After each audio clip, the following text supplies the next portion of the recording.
इस बार आपका अपना टॉपिक है हिंदी यानी कारक। तो आपको ये चेक करना कि जो कारक होते हैं उनकी संख्या कुल कितनी होती है। तो सबसे पहले आपके पास क्या होता है कर्ता कारक। कर्ता कारक की पहचान आपके पास ये होती है ने, कर्ता ने, कर्ता कारक की पहचान नहीं, कर्ता ने। तो कर्ता ने का मतलब है कार्य करने वाला, यानी जो कार्य करने वाला होता है वो आपके पास कौन है, कर्ता कारक होता है, जिसकी पहचान और जो चिन्ह होता है आपके पास उसका अर्थ होता है ने। दूसरा होता है आपके पास क्रम कारक।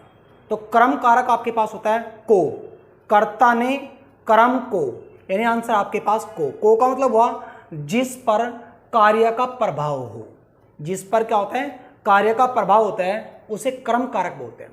तीसरा हुआ आपके पास करण कारक। करण कारक का मीनिंग हुआ से या के द्वारा, यानी करण कारक का चिन्ह होता है आपके पास से के द्वारा।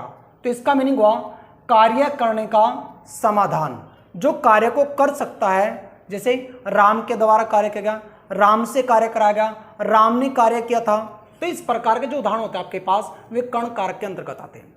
अगला होता है आपके पास संप्रदान कारक। संप्रदान का मतलब होता है को के लिए, यानी कोर के लिए, जिसके लिए कार्य किया जाए, जिसके लिए कार्य किया जाए वो आपके पास संप्रदान कारक होता है। जैसे आपने कहा अध्यापक होता है वो बच्चों के लिए क्या बनाता है, नोट्स बनाता है, बच्चों के लिए क्या करता है, तैयारियां कराता है। तो किसके लिए काम किया, बच्चों के लिए।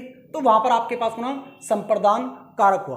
अब कौन है आपके पास अपर्दान कारक। अपर्दान कारक का मतलब है से, किसी चीज से अलग होने के लिए अपादान कारक का प्रयोग होता है। दुनिया का एग्जाम्पल देती है, पेड़ से पत्ता टूट गया, अब दोबारा पेड़ के पास तो जा सकता पत्ता।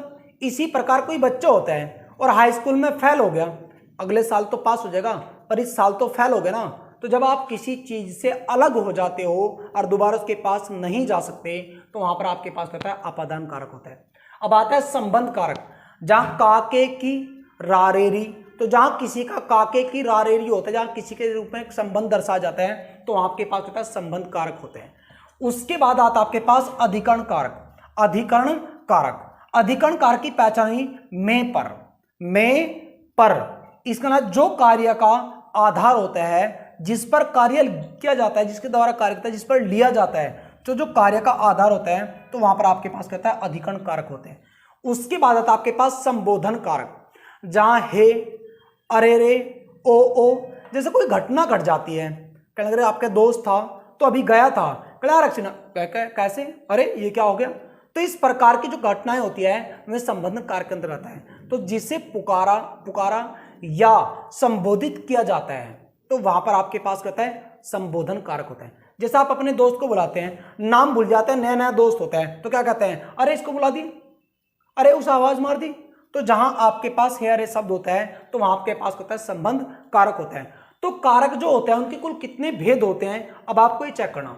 1 2 3 4 5 6 7 8, इसलिए कारकों को कुल 8 भागों में बांटा गया है। तो कारक के कुल कितने भाग हैं, 8 भाग हैं। Thank you watching for video.